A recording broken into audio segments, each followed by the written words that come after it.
আজকের লুকটা কিন্তু দুর্গাপুজোর কিন্তু সিরিজের সেকেন্ড লুক বলতে পারো। তোমাদের সাথে ফার্স্ট একটা লুক শেয়ার করেছিলাম যেটা একটু ট্র্যাডিশনালের উপরে।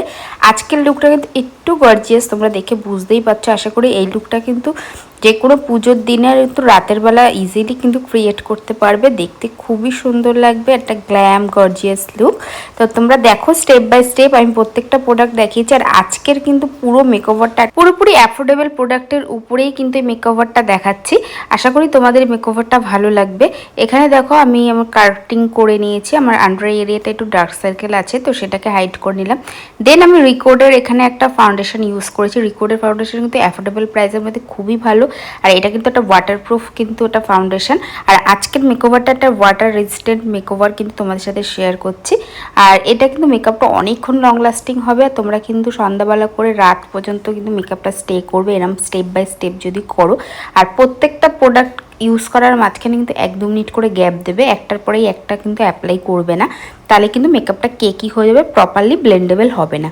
আর যেটা আমি সবসময় বলি, মেকওভারটা কিন্তু মানে অনেক লং লাস্টিং হতে হলে সবসময় প্রোডাক্ট কোয়ান্টিটি কিন্তু কম নিতে হবে। তোমরা আশা করি বুঝতে পারছো ভিডিওতে আমি কতটা পরিমাণে কম প্রোডাক্ট ইউজ করছি ফেসে, মানে এরকম খুবই লাইট প্রোডাক্ট ইউজ করবে। আর যেহেতু বলছি আজকে মেকআপটা একদম অ্যাফোর্ডেবল রেঞ্জে দেখাচ্ছি, তো এখানে দেখো এটা তোমরা এটা ট্রিক্সও বলতে পারো, মোটামুটি সবাই জানে যে এরকম ক্রিম কোনো লিপস্টিক থাকলে তো সেটা দিয়ে কিন্তু তোমরা ইজিলি ব্লাশ অ্যাপ্লাই করতে হবে। ক্রিম ব্লাশ কিন্তু অ্যাপ্লাই করার কোনো প্রয়োজন নেই।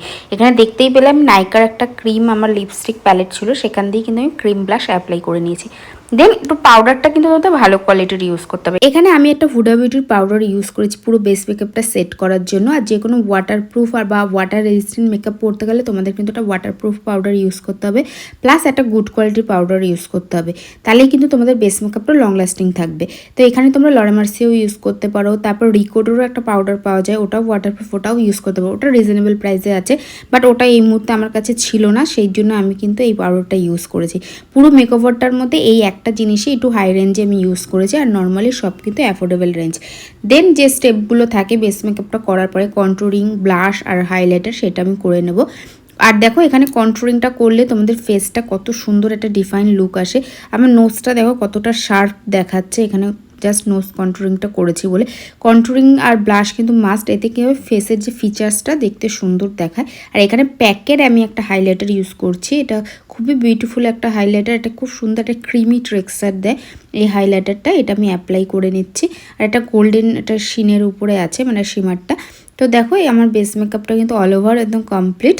দেন এটা আমি তোমাদের একটা ট্রিক্স দেখাচ্ছি, তোমাদের যদি আরও শার্প দেখাতে চাচ্ছ ফেসটা, মানে কন্ট্রোলিংটা আরও শার্প থাকবে, তো তোমরা যদি এইভাবে একটা কম্প্যাক্ট পাউডার দিয়ে এই জায়গাটা এরকম বেকিংয়ের মতো করে নাও, তো তোমাদের ফিচার্সটা না আরও মানে শার্প দেখাবে। দেখো আমি এটা করাই কতটা সুন্দর, আর এটা কাটটা একটা মনে হচ্ছে, মানে আলাদা আলাদা কিন্তু মনে হচ্ছে যে কন্ট্রোলিং ব্লাশ যে করেছি সেটা কিন্তু খুব সুন্দর একটা শার্পলি বোঝা যাচ্ছে।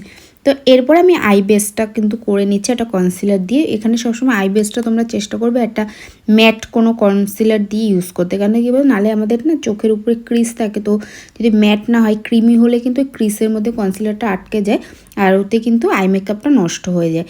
তো দেখো ওটা ভালোভাবে ব্লেন্ড করার পরে এখানে কিন্তু আমি একটা হলো আই মেকআপ দেখাবো, তো সেই জন্য আমি প্রথমে একটা ট্রানজিশন কালার ইউজ করেছি, আর আউটার কর্নার ইনার কর্নারে একটু ডার্ক কালার ইউজ করছি। আর প্রত্যেকটা কালার তোমরা দেখতেই পাচ্ছ কী কী ইউজ করছি। আমি একটু ব্রাউন আর পিঙ্কিশের মধ্যে রাখবো, প্লাস তার মধ্যে ইয়েলো টোনও রাখবো, মাঝখানটা আমি একটু ইয়েলো শিমার দেবো। তা দেখো মাঝখানে আমি একটু ওই কনসিলার দিয়ে একটু হলো যেরকম আই মেকআপ করে, তো সেটা আমি করে নিলাম। পুরো প্রপার তোমাদের একদম ডিফাইন যে কাট করতে হবে এরকম কোনো দরকার নেই, আমি জাস্ট নর্মালি দেখো মাঝখানে কনসিলার দিয়ে একটু ব্লেন্ড করে নিয়েছি। দেন তারপরে আমি কি করছি দেখো, ঠিক যে জায়গায় কনসিলারটা লাগিয়েছিলাম ঠিক তার উপরে একটা ইয়েলো শিমার আমি ইউজ করছি, মানে ইয়েলো পিগমেন্ট। ওটা ইউজ করার পরে ওটাকে আরও একটু পপ আপ করার জন্য বা একটু গর্জিয়াস করার জন্য ওর উপরে আমি একটা প্যাকের একটা স্পটলাইট ক্রোম যে শিমারটা সেটা ইউজ করছি। এটা খুবই সুন্দর একটা হলোগ্রাফি এফেক্ট দেয়, তো সেটা আমি অ্যাপ্লাই করে নিয়েছি। তারপর প্রত্যেকটা আইশ্যাডো কিন্তু ব্লেন্ড করে নিয়েছি। ব্লেন্ডিং কিন্তু মাস্ট, তোমরা যত সুন্দর ব্লেন্ড করবে তত সুন্দর কিন্তু আই মেকআপ দেখাবে, সেটা সব ক্ষেত্রে, সেটা বেস মেকআপের ক্ষেত্রেও আর আই মেকআপের ক্ষেত্রেও ব্লেন্ডিংটা কিন্তু পুরো মাস্ট করতেই হবে। তো সেটা করার পরে আমি একদম সরু করে কিন্তু লাইনার পরে নিয়েছি, আর এখানে কোনো ফলস আইল্যাশেস ইউজ করব না, সেই জন্য এখানে একটা মেবলিনের একটা মাস্কারা ইউজ করছি, এটাও খুব ভালো একটা মাস্কারা।